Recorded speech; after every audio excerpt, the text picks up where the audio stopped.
नमस्कार बच्चों, मैं अशोक यादव एक बार फिर से सभी बच्चों का लक्ष्य क्लासेज की यूट्यूब चैनल पर बहुत बहुत स्वागत करता हूं। जैसा कि बच्चों पता है आपको लॉजिकल रीजनिंग सबसे पहले कवर कराई जा रही है, चूंकि उत्तर प्रदेश दरोगा में ऐसे अध्याय हैं जहां से हमने आपको बताया था कि 8 से 10 क्वेश्चन आपकी परीक्षा में पूछे जाते हैं। तो बच्चे सिलसिलेवार तरीके से हम एक एक अध्याय को समाप्त कर रहे हैं। पिछली बार जो मैंने वीडियो लगाया था उसमें कथन और तर्क था। आज हम लोग बच्चे कथन और निष्कर्ष करेंगे। एक कथन और निष्कर्ष आपका सिलॉग वाला आता है जिसमें कुछ सभी इस तरह की चीजें रहती हैं, लेकिन बच्चे ये जो कथन निष्कर्ष है ये बिल्कुल ही उससे अलग है, क्योंकि यहाँ पर लॉजिक लगाना होता है और आपको उत्तर देना होता है। जिस तरह से आपने और लॉजिकल रीजनिंग में हमने आपको सिखाया है कि कैसे इस अध्याय को करा जाए, कैसे यहाँ से नंबर मिलेंगे, सब कुछ हम आपको बताएंगे एक एक करके। तो सबसे पहले बच्चों हम आपको ये कथन और निष्कर्ष का थोड़ी सी थियरी हम आपको बता देते हैं कि यहाँ पर आखिर ये कथन निष्कर्ष है क्या और यहाँ से क्वेश्चन में आपकी क्या पूछता है, कैसे इसको हमें हैंडल करना चाहिए। एक एक करके सभी बातों को समझाते हैं। यहाँ पर कुछ बातें लिखी हुई हैं, आइए हम लोग इसको अध्ययन करते हैं और एक एक करके सभी क्वेश्चनों को पढ़ेंगे। तो बच्चे यहाँ पर बोला जा रहा है, कथन को पढ़कर जिस जानकारी का, यहाँ पर देखिएगा बच्चे एक बार फिर से यहाँ पर इसको स्लाइड को बदल देता हूँ, कलर को थोड़ा सा। बोला है कथन को पढ़कर जिस जानकारी का हमें बोध होता है, यदि हम दिए गए निष्कर्ष में इस बात की पुष्टि कर पाते हैं तो निष्कर्ष सत्य हो जाता है। अब बच्चे यहाँ पर समझिएगा, इस क्वेश्चन में इस अध्याय के अंतर्गत हमें करना क्या होता है, इस बात को अच्छे से समझिए। सबसे पहले तो ये जानते हैं कि कथन निष्कर्ष को करते कैसे हैं और इसमें आता क्या है। तो बच्चे इसमें कोई भी स्थिति दे दी जाती है या 2 स्टेटमेंट दे दिए जाते हैं या ज़्यादा से ज़्यादा 3 स्टेटमेंट दे दिया जाएगा। अब जो स्टेटमेंट दिया जाता है उसको पढ़ना है और उसको पढ़ करके उसमें जो निष्कर्ष छुपा होता है उसी को निकालना होता है। अब यहाँ पर स्टूडेंट को दिक्कत क्या होती है कि कई बार ऐसा होता है कि कुछ हिडन मीनिंग होती है, उस हिडन मीनिंग को आपको निकालना पड़ता है। कहने का मतलब ऐसा कथन में जो कहा नहीं गया है लेकिन वो छुपा होता है, इसी अनकहे भाग को निकालना होता है। इसी में सबसे ज़्यादा दिक्कत होती है। लेकिन बच्चे उसको निकालते समय जो आप लोग कठिनाई फील करते हैं उसमें ये कठिनाई ये भी आती है कि जैसे हमने आपको कुछ कह दिया, जैसे यहाँ पर समझिए, यहाँ पर बोला गया है कि पर्सनल ओपिनियन आपको नहीं देना है। अब जैसे मान लीजिए कह दिया जाए कि राम एक लड़का है जिसको अध्यापक ने डांट लगाई। अब ऐसा अगर कह दिया तो अब निष्कर्ष में कहा जाए कि राम एक शरारती लड़का है। क्या अध्यापक ने इस वजह से डांट लगाई कि राम शरारत कर रहा था? लेकिन कथन में तो इस बात की पुष्टि हुई नहीं, बस इतना कहा गया कि राम एक लड़का है जिसको अध्यापक ने डांट लगाई। तो किस वजह से डांट लगाई, वजह यहाँ पे क्लियर नहीं है।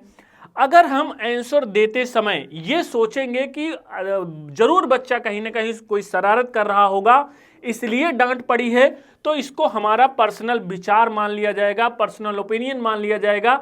ऐसा बिल्कुल भी नहीं सोचना है।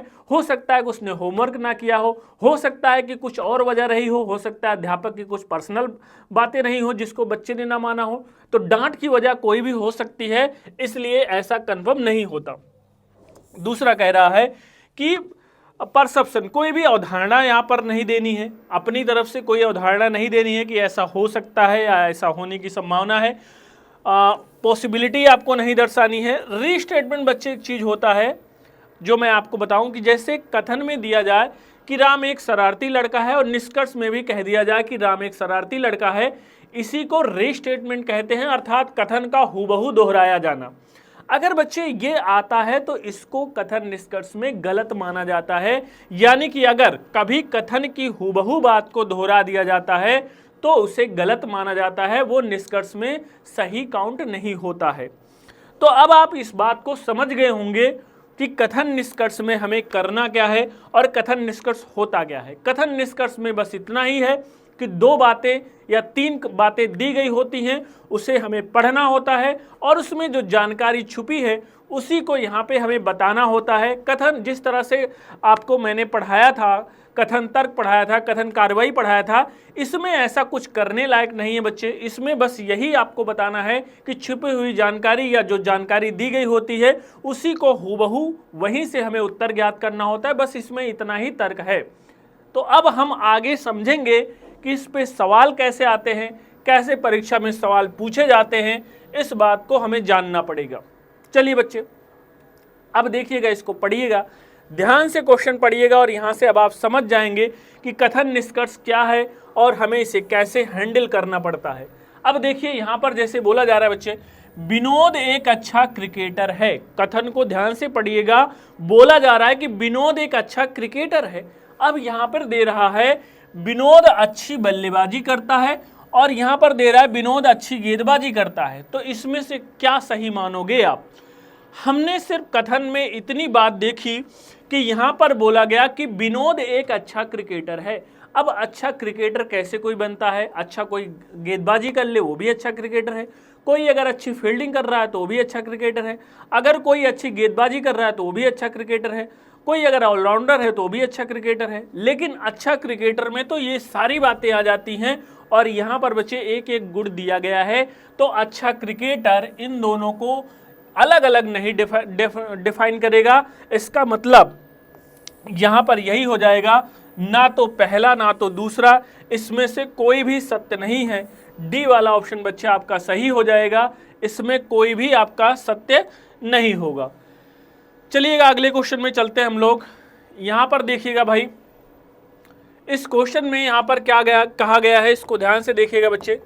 इस क्वेश्चन में कहा जा रहा है कि एक T20 क्रिकेट मैच में एक टीम द्वारा लिए गए कुल विकेट 9 थे, इसमें से 6 विकेट स्पिनरों द्वारा लिए गए थे। अब ध्यान से देखिएगा, बोला गया टीम में 80% गेंदबाज स्पिनर थे और एक बताया जा रहा है ओपनिंग गेंदबाज स्पिनर थे। अब बच्चे यहाँ पर देखिएगा, यहाँ पर सिर्फ एक बात बोला गया था कि 9 विकेट में से 6 विकेट स्पिनरों ने लिए हैं। तो यहाँ पर ऐसी बात बोली जा रही है, टी क्रिकेट है और T20 क्रिकेट है, यहाँ पर बोला जा रहा है कि 9 में से 6 विकेट स्पिनर ने लिए। तो क्या ऐसा कथन में कहीं पुष्टि हो रहा है कि स्पिनर ने पहले गेंदबाजी की है या 80% गेंदबाज स्पिनर थे? भाई हो सकता है एक ही गेंदबाज ने इतने विकेट ले लिए हों और हो सकता है 2-3 गेंदबाजों ने मिलकर लिया हो, लेकिन इस कथन में कहीं ऐसा नहीं कहा गया कि 80% स्पिनर थे और ना ही ओपनिंग स्पिनर निकलेगा। यहाँ पर फिर से आपका ऑप्शन नंबर डी हो जाएगा। ऐसी कोई बात बच्चे बोली नहीं जा रही है। तो मुझे लगता है धीरे धीरे अब आप लोग समझ गए होंगे कि यहाँ पर कैसे हमें इसको हैंडल करना होता है। चलिएगा बच्चे, अगले क्वेश्चन की तरफ हम लोग चलते हैं। यहाँ पर देखते हैं भैया यहाँ पर क्या आपका सही होगा। यहाँ पर देखिएगा, बोल रहा है राजनेता केवल सुंदर लड़कियों से शादी करते हैं और यक्ष सुंदर है। अब समझिएगा, क्वेश्चन को ध्यान से पढ़िएगा। यहां बोला है राजनेता केवल सुंदर लड़कियों से शादी करते हैं और यक्ष सुंदर है। अब इस बात में क्या बातें छुपी हो सकती हैं, अब इसको आपको बहुत ध्यान से देखना है। पहला कह रहा है यक्ष राजनेता से शादी करेगी। अब यहां पर राजनेता कह रहा है कि केवल सुंदर लड़कियों से ही शादी करते हैं और यक्ष सुंदर है। तो यक्ष सुंदर है, अब क्या इससे यह साबित हो जा रहा है कि यक्ष राजनेता से, देखो राजनेता तो यक्ष से शादी करना चाहता है, लेकिन यक्ष राजनेता से शादी करेगी कि नहीं ऐसा भी कुछ कंफर्म नहीं है। दूसरा कह रहा है यक्ष राजनेता से शादी नहीं करेगी। अब देखो, अगर कोई बच्चे यहां पर मैं आइदर आर की बात बता दूं, अगर कोई कथन में एक बार कहा जाए कि भैया ऐसा होगा और एक बार कहा जाए कि ऐसा नहीं होगा, तो वहां पर आइदर आर लग जाएगा। जैसे आप इस बात को ऐसे समझ सकते हो कि जब मान लीजिए आप किसी बाबा के पास गए और आपने कहा कि मैं पास हो जाऊंगा कि नहीं, बाबा ने आपको एक बात बोल दी और उसी बात के चक्रव्यूह में आपको फंसा दिया। उसने कहा कि अगर आप अच्छे से मेहनत करोगे तो पास हो जाओगे और अगर थोड़ी सी कमी रह गई तो फेल हो जाओगे। अब उसने एक ही समय में दो बातें बोल दी, पास होने का भी और फेल होने का भी। अब आप बताओ दोनों में से क्या दोनों बातें गलत हो सकती हैं? जब एक ही विषय के बारे में दो बातें बोल दी जाए, एक होने की एक ना होने की, तो दो में से कोई ना कोई एक बात तो सत्य हो ही जाएगी। और यही चीज यहाँ पे है कि यक्ष राजनेता से कह रहा है शादी करेगी, एक बार कह रहा है नहीं करेगी, तो भैया यहाँ पर या तो पहला या तो दूसरा वाला हो जाएगा। ये आपका आंसर हो जाएगा, यानी कि ऑप्शन नंबर सी हम लोग सही कर देंगे। तो अब आपको आइदर आर का आइडिया हो गया होगा कि आइदर आर आप कैसे लगाया जाता है। अब यहाँ पर देखिएगा क्वेश्चन बच्चे, यहाँ पर देखिएगा अगला सवाल। यहाँ पर बोला जा रहा है कि यह दुनिया ना अच्छी है, क्वेश्चन ध्यान से समझिएगा, यह दुनिया ना अच्छी है और ना ही बुरी, प्रत्येक आदमी अपने लिए एक दुनिया बनाता है। अब ये क्वेश्चन ध्यान से पढ़िएगा, बोल रहा है यह दुनिया ना अच्छी है और ना ही बुरी, आदमी अपने लिए एक दुनिया बनाता है, ये बात कथन में कही जा रही है। अब बच्चे यहाँ पर अगर ये बात कथन में कही जा रही है तो निष्कर्ष पढ़िएगा। पहला कह रहा है कि कुछ लोगों को यह दुनिया अच्छी लगती है और दूसरा कह रहा है कि कुछ लोगों को यह दुनिया बुरी लगती है। तो यहाँ पर बताइएगा भाई, यहाँ पर आपका कौन सा निष्कर्ष सही होगा, ध्यान से समझ के बताइएगा। इसमें आप किसको क्लिक करना चाहते हैं, कौन से ऑप्शन को सही करना चाहते हैं, चलिएगा बताइएगा। यहाँ पर कह रहा है कि यह दुनिया ना अच्छी है ना बुरी, कथन को ध्यान से देखिएगा, यह दुनिया ना अच्छी है ना बुरी, प्रत्येक आदमी अपने लिए एक दुनिया बनाता है। कहने का मतलब यह है बच्चे, कथन में कहा जा रहा है कि दुनिया को जिस हिसाब से देखोगे वही आपके लिए है। अगर आप चाहते हो कि दुनिया खराब है तो बुरी आपको दिखेगी, अगर आप देखोगे कि दुनिया अच्छी है तो अच्छी दिखेगी, क्योंकि अच्छे लोग भी मौजूद हैं और बुरे लोग भी मौजूद हैं। तो यहाँ पर ये कह रहा है कि कुछ लोगों को यह दुनिया अच्छी लगती है तो अच्छी दृष्टि से देखोगे तो अच्छी लगेगी, और कह रहा है कि कुछ लोगों को यह दुनिया बुरी लगती है, तो ये भी बात कथन इसका दोनों का समर्थन कर रहा है। तो भैया ऑप्शन नंबर ई आपका सही हो जाएगा, यानी कि यहाँ पर ऑप्शन नंबर ई बच्चे आपका सही हो जाएगा। जवाब आपका सही होगा ऑप्शन नंबर ई। चलिएगा अगले क्वेश्चन की तरफ हम लोग चलते हैं, और यहाँ पर बोल रहा है, इस क्वेश्चन को बच्चे ध्यान से देखिएगा, यहाँ पर इस क्वेश्चन को ध्यान से देखिएगा। क्वेश्चन में कह रहा है कि गलत दिशा में गाड़ी चलाना आजकल आम बात हो गई है। अब निष्कर्ष देखिएगा, निष्कर्ष पहला कह रहा है कि ड्राइवर को पता नहीं होता है कि उन्हें किस तरफ चलाना है, दूसरा कह रहा है कि हादसों की संभावना बढ़ जाती है। अब इसको बच्चे ध्यान से पढ़िएगा और यहां पर बताइएगा कि आपका जवाब क्या बनने वाला है। जवाब बताइएगा भाई। कह रहा है कि गलत दिशा में गाड़ी चलाना आजकल आम बात है, तो यहां पर क्या आपका सही होगा। तो बच्चे यहां पर हालांकि ये बात बोली नहीं जा रही है कि हादसों की संभावना बढ़ जाती है, लेकिन अगर गलत दिशा में गाड़ी चलाओगे तो इसमें ये बात छुपी है कि गलत दिशा में जाने पर आपके हादसों की संभावना बढ़ जाएगी। इसलिए पहला तो गलत हो जाएगा कि ड्राइवर को पता नहीं कि किस तरफ चलाना है, ये तो कहीं नहीं निष्कर्ष में निकल रहा है। लेकिन जो दूसरा निकल रहा है, अक्सर हम लोग गलती यही करते हैं, चूंकि ये कहा नहीं है कथन में, लेकिन ये बात छुपी है कि अगर गलत दिशा में गाड़ी चलाओगे तो भैया उसका परिणाम क्या होता है, ये कोई कहने की बात नहीं है। इसलिए यहाँ पर हादसों की संभावना बढ़ जाती है। ओनली सेकंड नंबर वाला बच्चे यहाँ पर फॉलो हो जाएगा, यानी कि ऑप्शन नंबर बी आपका सही हो जाएगा। चलिए भैया आगे की तरफ बढ़ते हैं और अगले क्वेश्चन में देखो आपका जवाब यहाँ पर क्या बनेगा। देखिएगा बच्चे, इस क्वेश्चन को आप लोग देखिएगा, ध्यान से देखिएगा। इसमें कह रहा है कि कम धन के कारण भारतीय शिक्षा में गुणवत्ता की कमी है, भारत शिक्षा को अतिरिक्त धन आवंटित कर रहा है। अब यहाँ पर दो निष्कर्ष दिए गए हैं, ध्यान से समझिएगा। कथन बोल रहा है कम धन के कारण भारतीय शिक्षा में गुणवत्ता की कमी है, यानी कि पैसा कम है, इसी वजह से शिक्षा में गुणवत्ता की कमी बताया जा रहा है। फिर कह रहा है कि भारत शिक्षा को अतिरिक्त धन आवंटित कर रहा है।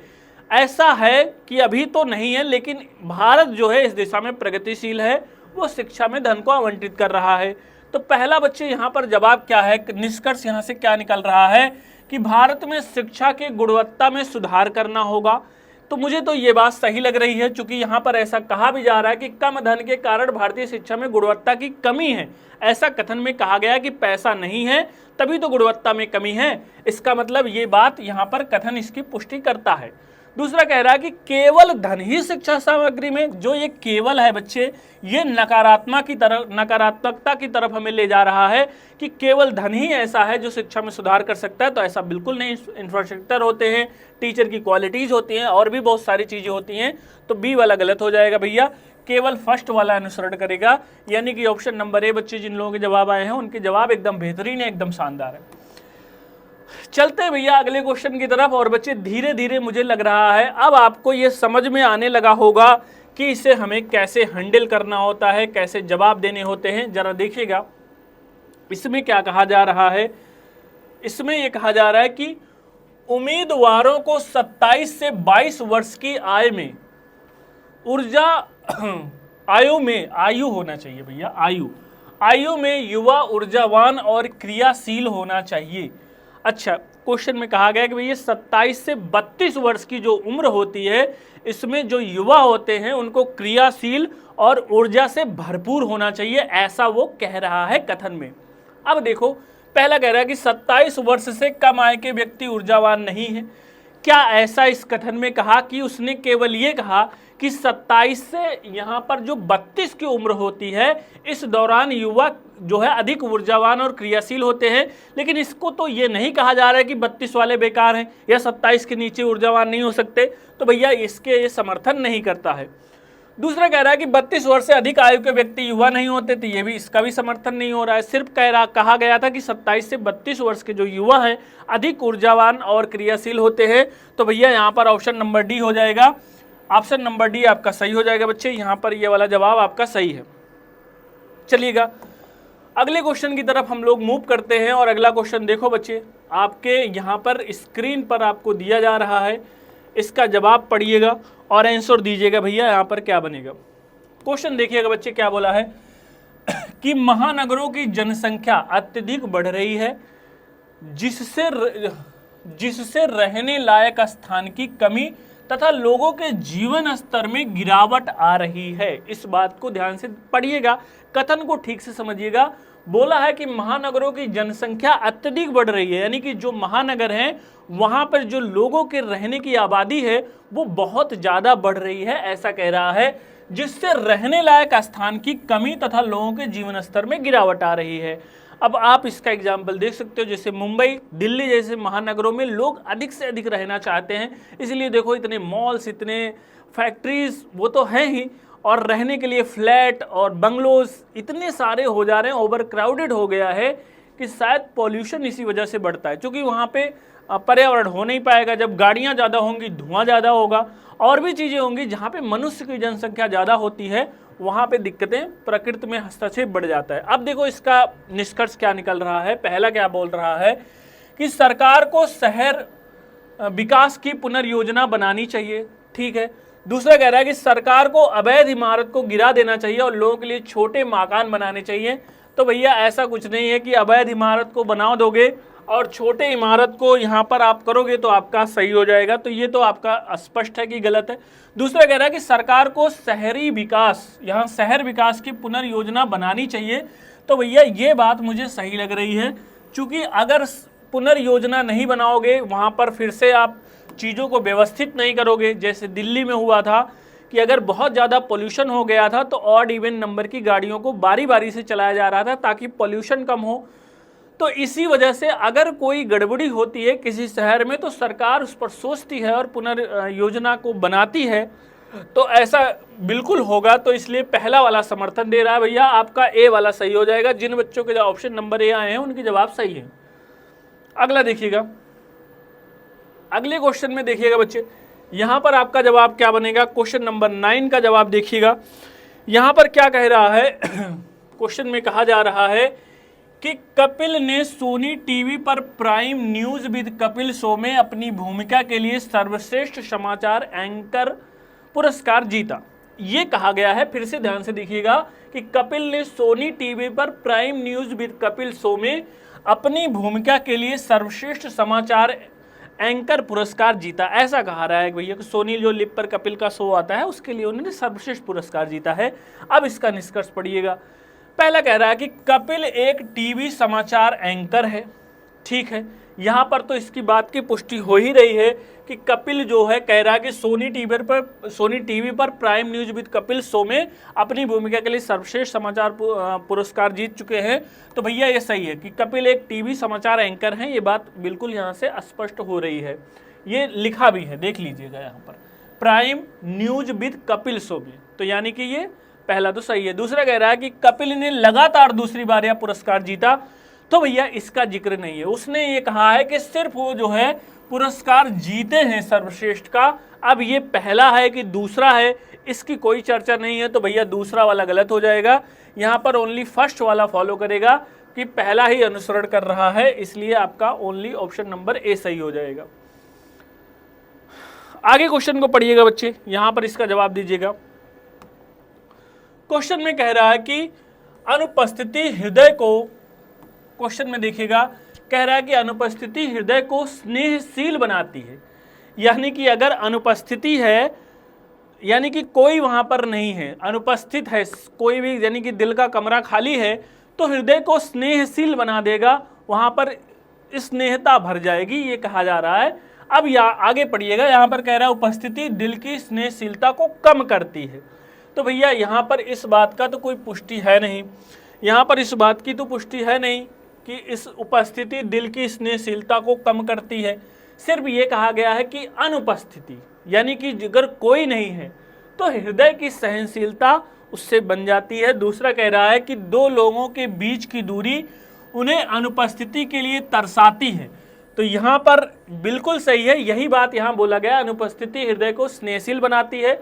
अगर दो लोग यहाँ पर बीच की जो दूरी होगी उन्हें अनुपस्थिति के लिए तरसाएगी, ऐसा यहाँ पर इस कथन में कहा जा रहा है। तो भैया ओनली ऑप्शन नंबर सेकंड ही हो जाएगा। कोई चीज़ अगर बच्चे कम लाइन में बोली जाती है तो उसके भाव को यहाँ पर समझना पड़ेगा, तभी आपके ये निष्कर्ष सही हो पाएंगे, नहीं तो आप लोग गलती करोगे और आपसे गलतियां होती रहेंगी, इस बात को आप जान लीजिएगा। क्वेश्चन अगले में कह रहा है बच्चे, ध्यान से देखिएगा, यहाँ पर क्या कह रहा है कि तांबे के बर्तन में रखे जाने पर दूध जहर बन जाएगा।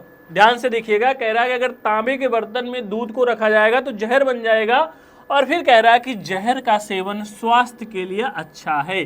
अब देखिएगा यहाँ पे दो विरोधी बातें बोल दिया कि अगर तांबे में दूध रखोगे तो वो जहर बन जाएगा, लेकिन ये जो जहर होगा ये स्वास्थ्य के लिए अच्छा होगा, इस बात को ध्यान दीजिएगा, स्वास्थ्य के लिए अच्छा होगा ये जहर। अब जैसे कह रहा है कि लोगों को तांबे के बर्तन में रखे दूध का सेवन करना चाहिए। अब बच्चे ऐसा क्वेश्चन में कह रहा है कि क्या करना चाहिए, तो ध्यान से देखिएगा, जब इसने बोल ही दिया है कि तांबे के बर्तन में रखे जाने पर दूध जहर बन जाएगा, लेकिन ये जहर क्या है, स्वास्थ्य के लिए अच्छा है, तो यहाँ पर भैया लोगों को तांबे के बर्तन में रखे दूध का सेवन करना ही चाहिए अगर स्वास्थ्य के लिए अच्छा है। तो भले ही वो जहर बन जा रहा है, लेकिन ये जहर तो स्वास्थ्य के लिए अच्छा है, तो ये तो कहा नहीं कि पॉइजनिक है और इससे दिक्कत होगी। फिर कहेगा जहर के सेवन से बचना चाहिए। अब इसके हिसाब से तो नहीं बचना चाहिए, जो कथन में कह रहा है कि अगर ये जो जहर है ये स्वास्थ्य के लिए अच्छा है, तो भैया इससे मत बचो, यानी कि ये वाला गलत हो जाएगा, पहला वाला ही सही होगा। कि अगर ऐसा जहर है, कहते नहीं है कि लोग जो है कोई भी चीज़ हो जाए, अगर वो जहर अगर आपके लिए हानिकारक नहीं है, फायदेमंद है, तो ऐसा जहर हर कोई लेना चाहेगा। तो कथन के अनुसार इस बात को जरूर पढ़िएगा, जैसा कथन में कहा जाए भैया वैसा ही आपको बताना है, अपनी तरफ से आपको कुछ नहीं जोड़ना है कि जहर पिएंगे तो मर जाएंगे, ऐसा कुछ नहीं। कथन में कहा कि जहर अच्छा है तो फिर अच्छा है, कथन की बात को समझिएगा, बस वही जो कह रहा है उसको समझिएगा। अब इसमें क्या कह रहा है बच्चे कि प्रधानमंत्री ने स्पष्ट किया है कि उनकी सरकार गरीब किसानों के उत्थान के लिए ठोस प्रयास करेगी और उनके लिए वार्षिक पेंशन की घोषणा भी की। अब यहाँ पर समझिएगा, क्वेश्चन में बच्चे यहाँ पर बोला जा रहा है कि प्रधानमंत्री ने स्पष्ट किया है कि जो उनकी सरकार है गरीब किसानों के उत्थान के लिए ठोस प्रयास करेगी, ये तो आप समझ ही रहे हैं, और उसके लिए वार्षिक पेंशन की घोषणा भी उन्होंने किया है। अब पहला कह रहा है कि निष्कर्ष नंबर 1, सरकार समझती है कि गरीब किसानों की स्थिति पर तुरंत ध्यान देने की आवश्यकता है। तो भैया इस कथन के हिसाब से तो बिल्कुल फॉलो कर रहा है, क्योंकि अगर कह रहा है कि गरीब सरकार जो है गरीबों पर ध्यान दे रही है, इसीलिए तो इसने पेंशन की जो है व्यवस्था कर दी, तुरंत घोषणा कर दी। तो यहाँ पर पहला तो भैया इसको समर्थन दे रहा है, इसलिए पहला वाला तो सही हो रहा है। अब दूसरा वाला देखिएगा, दूसरा वाला कह रहा है कि समाज के अन्य वर्गों के लिए किसी भी लाभ की घोषणा नहीं की गई है। क्या कथन में ऐसा कुछ कहा गया है? कथन में तो यही कहा गया है कि गरीबों के लिए सरकार चिंतित है और उनके लिए पेंशन योजना ला रही है, यही बोला गया है। उत्थान के लिए ठोस प्रयास करेगी और उनके लिए पेंशन की घोषणा भी उन्होंने कर दी थी। तो अन्य वर्ग की यहाँ पर कोई चर्चा नहीं है, इसलिए बच्चे अगर हम अपनी तरफ से जोड़ ले रहे हैं तो वो मात्र एक संभावना हो जाएगा, फिर वैसा करना गलत हो जाएगा। ओनली फर्स्ट वाला ही अनुसरण करेगा। तो इस बात को आप अच्छे से जानते रहिए। चलिएगा अगले क्वेश्चन में देखिएगा। अगला क्वेश्चन देखिएगा भैया, अगले क्वेश्चन में क्या कहा जा रहा है, ध्यान से देखिए। अगले क्वेश्चन में कहा जा रहा है कि समय और प्रवाह किसी का इंतजार नहीं करते। अभी तक आपने सुना था कि समय और मौत किसी का, समय और ग्राहक किसी का इंतजार नहीं करते, और यहाँ पर प्रवाह मतलब धारा। उसने कहा कि जो समय है और प्रवाह मतलब होता है कि समय का एक चक्र ही समझ लो। कह रहा है कि वो किसी का इंतजार नहीं करते, या आप वैसी धारा को भी मान सकते हैं, जो भी आप समझना चाहो। पहला बोल रहा है समय किसी के नियंत्रण में नहीं है। क्या इससे निष्कर्ष निकल रहा है? बिल्कुल निकल रहा है, क्योंकि यहाँ पे स्पष्ट बोल रहा है कि समय और प्रवाह किसी का इंतजार नहीं करता, अर्थात वो किसी के माफ करिएगा, किसी के कहने पर नहीं चल रहा है, यानी कि समय और प्रवाह को कोई रोक नहीं सकता है, वो चलता ही रहेगा चक्र। तो यहाँ पर इस बात का समर्थन तो मिल ही रहा है, समय किसी के नियंत्रण में नहीं है। दूसरा कह रहा है कि हर किसी को अतीत के बुरे अनुभव को भूलकर जीवन में आगे बढ़ना चाहिए। अब देखने में तो ऐसा लग रहा है बिल्कुल सही बात है, लेकिन बच्चे हमने क्या कहा कि जो हमें कथन परमिशन दे उसी को आपको सही करना है। क्या इस बात की कथन परमिशन दे रहा है? कथन बिल्कुल इसकी परमिशन नहीं दे रहा, चूंकि इसने इसकी चर्चा ही नहीं किया है। अब सुनने में तो अच्छा लग रहा है कानों को, लेकिन कथन ने ऐसा कुछ कहा नहीं है, तो हमें निष्कर्ष भी ऐसा कुछ बताना नहीं है। ध्यान से देखना कि हमें निष्कर्ष वही बताना है जो कथन में हमें अनुमति मिले। अब अगला क्वेश्चन देखिएगा बच्चे, इसको तो आप वैसे ही हल कर सकते हैं। बोला है चंचल लीला से सुंदर है। अब देखिएगा यहाँ पर जो चंचल है वो किससे सुंदर है? लीला से। अब यहाँ पर बच्चे देखिएगा चंचल लीला से सुंदर है, लेकिन भूमि जितना सुंदर नहीं है, यानी कि यही जो चंचल है ये भूमि जितना सुंदर नहीं है। यहाँ पर ये बातें आपको इस हायरार्की से पता चलती है। अब पहला कह रहा है कि लीला चंचल की तरह सुंदर नहीं है, अर्थात चंचल ज्यादा सुंदर है, तो भैया ये तो पहला वाला इस बात की पुष्टि हो रही है। दूसरा कह रहा है कि भूमि चंचल की तरह सुंदर नहीं है, भूमि ज्यादा सुंदर है, चंचल कम सुंदर है, तो भैया ऐसा कुछ नहीं हो पाएगा। कह रहा है कि चंचल भूमि से ज्यादा सुंदर है, चंचल भूमि से ज्यादा सुंदर नहीं है, तो ये भी गलत हो जाएगा। ओनली फर्स्ट वाला भैया आपका फॉलो कर जाएगा, यानी कि केवल पहला वाला निष्कर्ष फॉलो करता है। तो यहाँ से आप अच्छे से समझ गए होंगे कि कथन निष्कर्ष में हमें वही बताना है जो कथन हमें परमिशन देता है। आगे पढ़िएगा बच्चे। अब आगे भी अच्छा क्वेश्चन है आपके लिए, इसमें बताइएगा आपका जवाब क्या बनने वाला है। जवाब बताइएगा भाई यहाँ पर क्या बनेगा। क्वेश्चन कह रहा है कि एमएस धोनी एक लोकप्रिय क्रिकेटर है। एमएस धोनी सबको पता है लोकप्रिय क्रिकेटर है। सभी क्रिकेटर फिट और स्वस्थ हैं। अच्छा, ऐसा भी कहा जा रहा है। फिर कह रहा है कि एमएस धोनी हर साल विभिन्न उत्पादों के विज्ञापन के जरिए अच्छी खासी कमाई करते हैं, ऐसा कथन में कहा गया है। अब इसको ध्यान से समझिएगा। बोला जा रहा है कि एमएस धोनी एक लोकप्रिय क्रिकेटर है, सभी क्रिकेटर फिट और स्वस्थ हैं, और फिर कहा गया है कि एमएस धोनी हर साल विभिन्न उत्पादों के विज्ञापनों के जरिए अच्छी खासी कमाई करते हैं। अब यहाँ पर तीनों इंफॉर्मेशन को आपने गैदर किया। अब यहाँ पर बच्चे कह क्या रहा है, सभी लोकप्रिय क्रिकेटर विज्ञापनों के माध्यम से अच्छी खासी कमाई करते हैं। यहाँ पर जो सभी लग गया है, यहाँ पर सभी की बात नहीं हुई थी। एमएस धोनी को कह रहा है कि विभिन्न क्रिकेटरों के जरिए अच्छी खासी कमाई करते हैं, तो सभी क्रिकेटर की बात नहीं हो रही थी, केवल एमएस धोनी की हो रही थी, इसलिए पहला वाला तो गलत हो जाएगा। दूसरा कह रहा है कि एमएस धोनी फिट और स्वस्थ हैं। अब देखिए, अगर सभी क्रिकेटर फिट और स्वस्थ है और यहाँ पर एमएस धोनी भी तो क्रिकेटर हैं, तो इस बात की हमें परमिशन मिल रही है, ऐसा बिल्कुल कथन में कह रहा है। अगला कह रहा है कि एमएस धोनी मशहूर होने के कारण केवल मशहूर उत्पादों का ही विज्ञापन करते हैं, तो भैया ऐसा तो बिल्कुल है नहीं। तो बच्चे यहाँ पर जो आपका सही हो रहा है ओनली दूसरा वाला सही होगा, यानी कि सेकंड वाला यहाँ पर फॉलो करेगा। तो भैया ऑप्शन नंबर बी आपका सही हो जाएगा, जब केवल यहाँ पर दूसरा ही सही हो पा रहा है।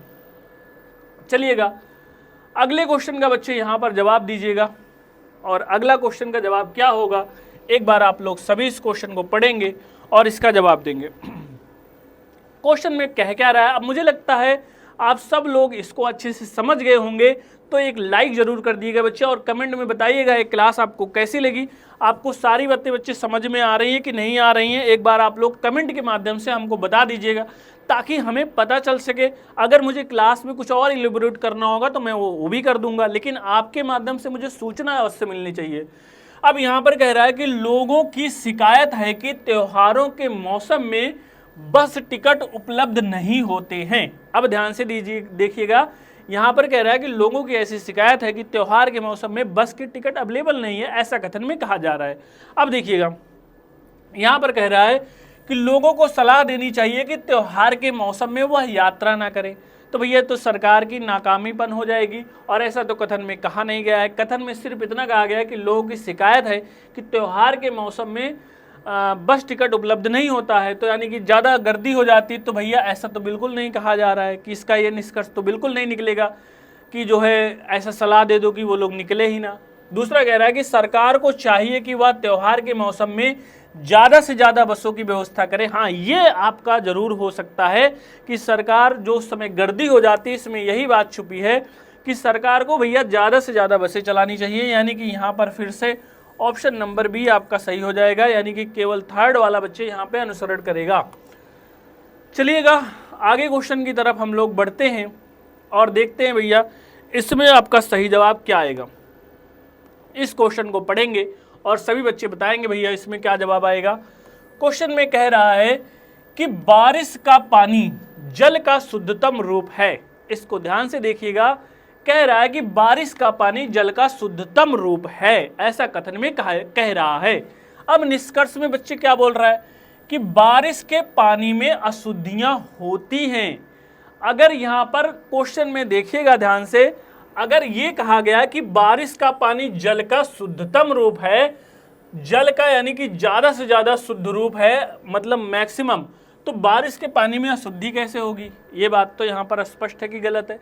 दूसरा कह रहा है कि बारिश के पानी में कम मात्रा में अशुद्धियां होती हैं, अर्थात ज्यादा से ज्यादा वो शुद्ध मात्रा में होते हैं, और इसी बात का आपको समर्थन मिलेगा, यानी कि ऑप्शन नंबर बी भैया एकदम सही होगा। तो मुझे लगता है अब आप इसको पकड़ने लगे हो कि कैसे हम कथन में छुपी हुई बातों को पकड़ पाएं। यही कथन निष्कर्ष है। निष्कर्ष का मतलब क्या है कि जो कथन ने कहा उससे क्या निष्कर्ष आप निकाल पाते हैं उस डाटा से, यही आपको बताना है बच्चे। बस केवल हमें भूल नहीं करनी है कि हमें अपनी तरफ से या हमें कोई कल्पनात्मक बात नहीं सोचनी है। अगर हम ऐसा कर लेते हैं तो भैया अपने पैर पर कुल्हाड़ी मार लेंगे। अगला देखो बच्चे, इस अगले क्वेश्चन में क्या कहा जा रहा है, ध्यान से देखिएगा। इस क्वेश्चन में कहा जा रहा है कि धन हमारे जीवन में महत्वपूर्ण भूमिका निभाता है। क्वेश्चन में कहा गया है कि धन हमारे जीवन में महत्वपूर्ण भूमिका निभाता है। पहला कह रहा है गरीब कभी अमीर नहीं बन सकता। दूसरा कह रहा है कि सभी अमीर लोग राजनीति में हिस्सा लेते हैं। तो भैया सभी अमीर लोग राजनीति में हिस्सा लेते हैं, ये तो आपको पता है कि सरासर गलत है, ऐसा कुछ नहीं कह रहा है। बस ये कहा कि धन हमारे जीवन में महत्वपूर्ण भूमिका निभाते हैं। अब यहाँ पर कुछ बातें हैं जो छिपी हो सकती है कि जिसके पास धन है जीवन का अधिक से अधिक उसके पास सुख है, ये बात तो जानते ही हो। और यहाँ पर कथन ने कहा कि धन हमारे जीवन में महत्वपूर्ण भूमिका निभाते हैं। महत्वपूर्ण का मतलब क्या है? इसका मतलब ये है कि ऐशो आराम सुख सब कुछ तो इसी से धन से ही मिल रहा है। अगर धन है तो आप सब कुछ हासिल कर सकते हैं। तो यहाँ पर जो पहला वाला है इसको बच्चे सही मान लिया गया है, क्योंकि बोला है कि गरीब कभी अमीर नहीं बन सकता। गरीब कौन है बच्चे? गरीब यहाँ पर वो है जिसके पास पैसा नहीं है, जिसके पास धन दौलत नहीं है, जिसके पास पैसे की कमी है। तो यहाँ पे इनडायरेक्टली इसको सपोर्ट कर रहा था, इसलिए यहाँ पर पहले वाले को बच्चे सही माना गया है। तो अब मुझे लगता है कि आप अच्छे से समझने लगे होंगे कि हमें इस क्वेश्चन में कैसे निपटना होता है। चलिएगा बच्चे, आज का आखिरी क्वेश्चन यहाँ पर करते हैं। और आखिरी क्वेश्चन में बोला जा रहा है कि गांव का प्रत्येक बच्चा स्कूल जाता है। अब यहाँ पर देखिएगा, उसने बोला कि गांव का प्रत्येक बच्चा स्कूल जाता है, और बोला जा रहा है कबीर नियमित रूप से स्कूल जाता है। अब यहाँ पर देखिएगा, कह रहा है कि गांव का प्रत्येक बच्चा स्कूल जाता है और उनमें से कबीर भी एक कबीर नियमित रूप से स्कूल जाता है। पहला कह रहा है कि कबीर एक आज्ञाकारी छात्र है। तो भैया आज्ञाकारी है कि नहीं, बस वो स्कूल जाने की बात हो रही थी। आज्ञाकारी में तो बहुत कुछ आ जाएगा। आज्ञाकारी मतलब अपने गुरु की बात माने, अपने माता पिता की बात माने, अपने बड़ों की बात माने, तो आज्ञाकारी तो यहाँ पर ऐसा कुछ स्पष्ट नहीं है। दूसरा कह रहा है कबीर गांव से आता है। तो भैया कबीर गांव से आता है या शहर से आता है, क्या इसमें ऐसा कोई जिक्र है? तो बस इतना बोला गया है कि गांव का प्रत्येक बच्चा स्कूल जाता है, कबीर नियमित रूप से स्कूल जा रहा है। तो कबीर के बारे में कोई जिक्र नहीं है कि कबीर कहाँ से जाता है, बस कबीर का नाम दिया है गांव का। अच्छा, कबीर गांव से है इसको भी नहीं कहा गया, बस ये कहा गया कि कबीर नियमित रूप से स्कूल जाता है। तो यहाँ पर आपका जो है ऑप्शन नंबर डी हो जाएगा भैया, ना तो पहला और ना ही आखिरी अनुसरण करेगा। यहाँ पर कुछ लोगों का मानना होगा कि बी वाला सही हो सकता था, लेकिन बी वाला बच्चे इसलिए सही नहीं माना गया क्योंकि कबीर गांव से आता है, इसके लिए यहाँ पर इसकी गांव वाली बात को जोड़ना चाहिए था। सिर्फ यहाँ पर ये बोला है कि गांव का प्रत्येक बच्चा स्कूल जाता है और कबीर नियमित रूप से स्कूल जाता है। नियमित मतलब रोज स्कूल जाता है, तो यहाँ पर बी आपका हो सकता था ऐसा, लेकिन कथन में कहा नहीं गया था, इसलिए इसको गलत मान लिया गया है। कुल मिला के यहाँ पर आपका ऑप्शन नंबर डी सही माना जाएगा। तो बच्चे ये आपको कैसी क्लास लगी, यहाँ पर इसको आप लोग अवश्य बताइएगा। यहाँ पर जितने भी बच्चे उपस्थित हैं एक बार लाइक कर दीजिएगा, और भैया अगर हो सके तो अगर सब्सक्राइब ना किए हो तो कर दीजिएगा, क्योंकि आपको पता है कि लक्ष्य क्लासेज ही एक ऐसी क्लासेज है जहाँ पर हम लोग पूर्णतः आपको हर क्लास का निचोड़ बता रहे हैं और लॉजिकल रीजनिंग का डर आपके अंदर से खत्म करेंगे। तो मुझे लगता है आज के लिए हम लोग इतना ही करें, आज के लिए हम लोग इतना ही करेंगे। जय हिंद, जय भारत।